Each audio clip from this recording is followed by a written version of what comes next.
All right, joining us today is the homicidal, suicidal, genocidal, death-defying maniac, a man who's wrestled all over the world and then some, an ECW original, a former world champ, and without a doubt, a man with no fear when it comes to the world of hardcore wrestling. Please welcome Sabu.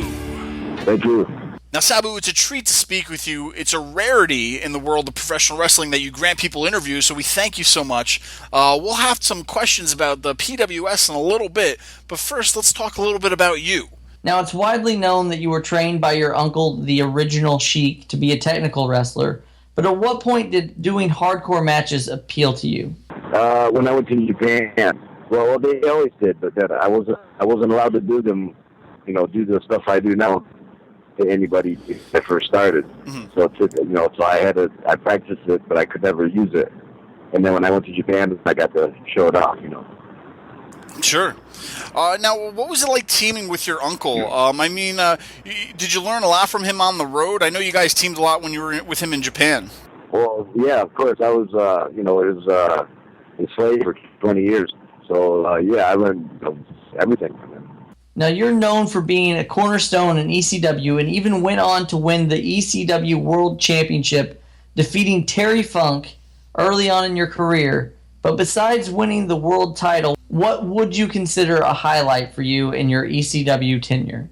I don't consider winning a belt a highlight. That's really it's kind of bullshit. The belts don't mean shit to me. And so that wasn't the highlight. I had other highlights that were better than I'm not more than that. Other than the highlight was Terry Funk not winning that belt. I didn't care about that belt. I cared about wrestling him. Sure.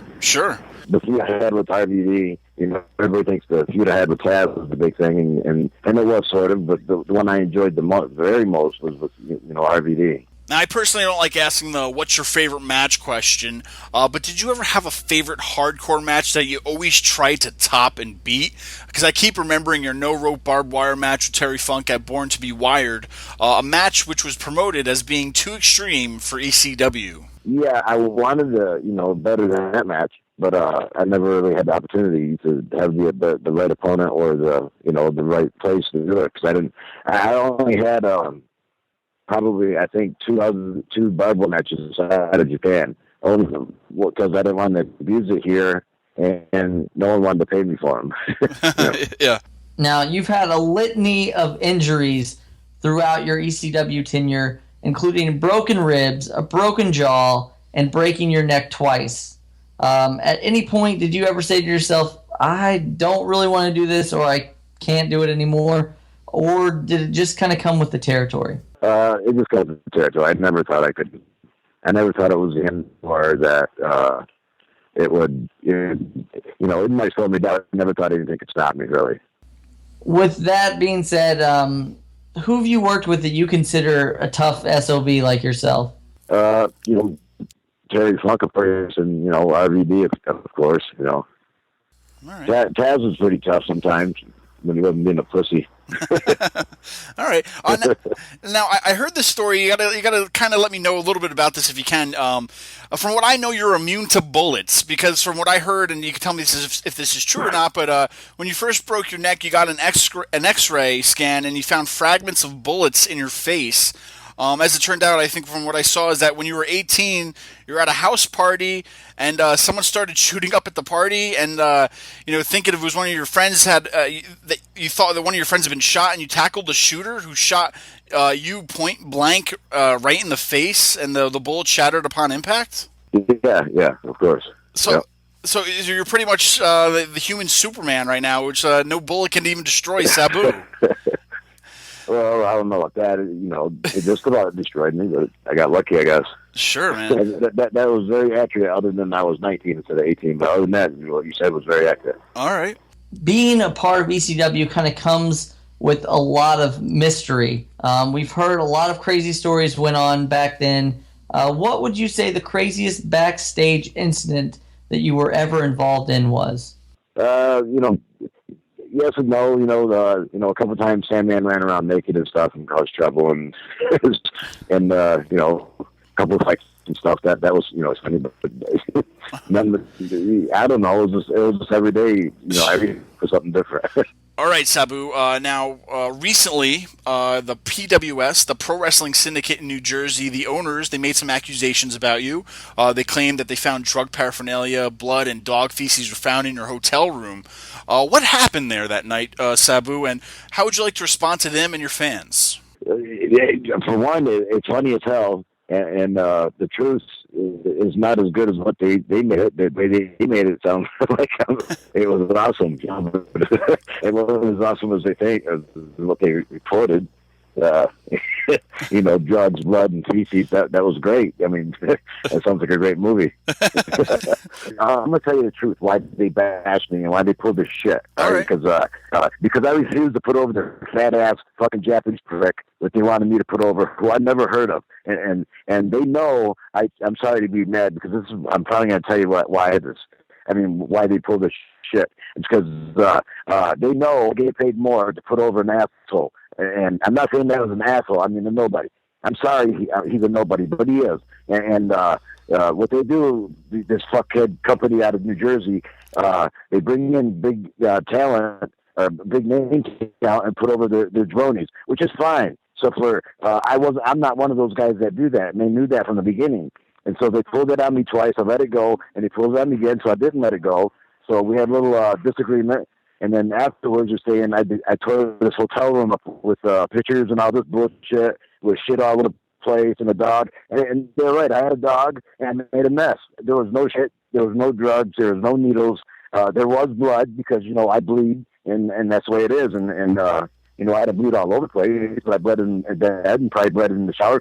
But they made it sound like I murdered somebody in that room and sacrificed my dog and shit all over the room, and it sounds great, but that's not true. They said they had a bill stating the hotel owed all this. That bill, when we checked in, I checked in under my name, and my credit card was not denied like they said it was. And so the bill that we gave when we checked out had my name on it, not theirs. The bill they're showing, taking pictures of, has Pat Butt's name on it.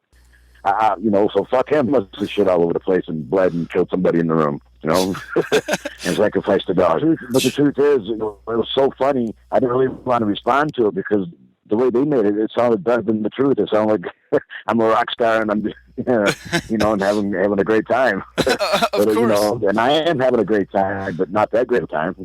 Of course. Now, in regards to the promotion side of the wrestling business, do you think that should be kept behind closed doors? This promotion also gave out a wrestler's personal cell phone number because he couldn't make a show.